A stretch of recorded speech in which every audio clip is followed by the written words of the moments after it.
All right, let's talk about something we've all been through. You make a mistake, maybe a small one, maybe a big one, and suddenly it feels like the whole world just turns on you. So today, we're going to get into how you navigate that fallout and how you find the hard, but really necessary truths that bubble up when things go sideways. First things first, let's nail down our main idea. Veritable. It sounds kind of fancy, but all it really means is something that is undeniably real, the genuine article. And this is so important because after we mess up, we're often forced to look at the veritable reality of a person or a situation, a truth that honestly we just can't pretend isn't there anymore. And I absolutely love this quote because it just hits the nail on the head, doesn't it? Truth isn't always polite. It doesn't text you to see if it's a good time. It just shows up. It walks in uninvited and makes itself comfortable. Our job isn't to fight it or kick it out, but to sit with it and figure out, okay, what are you here to teach me? So, this leads us right into our first big concept, what we're calling the punishment paradox. This is all about that awful, gut-wrenching feeling when the reaction you get from people feels completely, totally out of proportion to the mistake you actually made.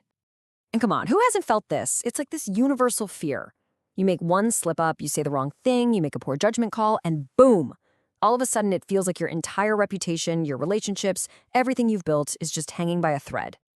This line from our source material really captures the sheer intensity of that feeling. It's more than just dealing with consequences. It feels like the whole environment is actively working against you, just waiting for you to fail so we can pounce. It's a heavy, heavy feeling. When you feel that way, it's a massive sign that you're in a dynamic that is anything but healthy. It's basically the definition of a toxic environment.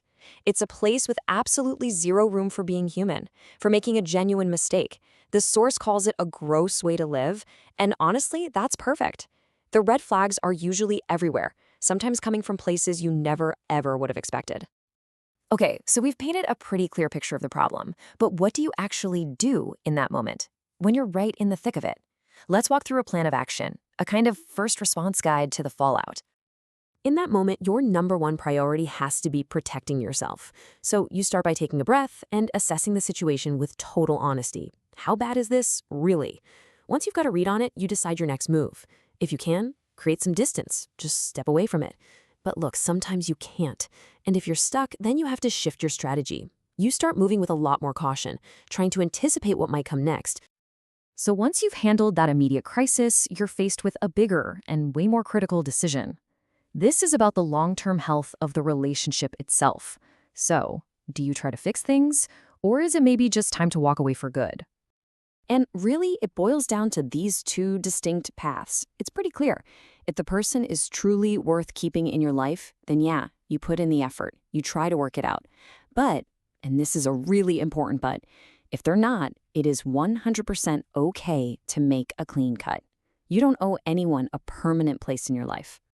I really love this idea of having maxed out your closeness with someone. It's such a powerful way to reframe the whole thing. It takes the blame and the sense of failure out of the equation. It's just about recognizing that, you know what, this relationship has reached its natural limit, and just accepting that can be incredibly liberating. And that feeling of liberation, that's really what this is all about. Making a firm decision, whether you decide to mend things or to move on, isn't about loss. It's about empowerment. It's about creating a better, healthier future for yourself. This right here is the ultimate goal. When you let go of a connection that just isn't serving you anymore, you aren't creating a void. You are actively claiming space. You're making room for new people, for better people, who are going to treat you with the respect and the grace that you deserve. So let's bring this all together. What are the key things to walk away with? First, that veritable reality you're seeing, that gut feeling, it's valid. Trust yourself. Remember that making mistakes is a non-negotiable part of being human.